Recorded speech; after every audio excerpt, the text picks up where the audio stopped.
The if function is one of the most used functions in Excel, and it allows you to make logical comparisons between a value and what you expect. So an if statement can have two results. The first result is if your comparison is true, and the second if your comparison is false.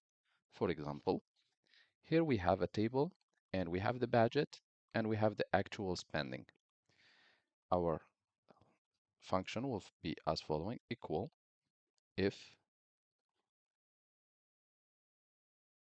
parentheses, and we're going to select the first. So here we want to check if actual budget is higher or lower than the budget. So the actual spending, if higher than our budget, we want comment,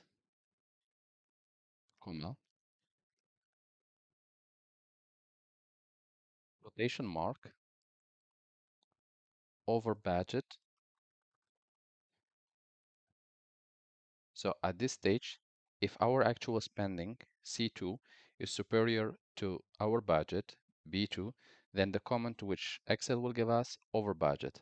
Now we're going to use the second condition, comma, and quotation marks, and under budget,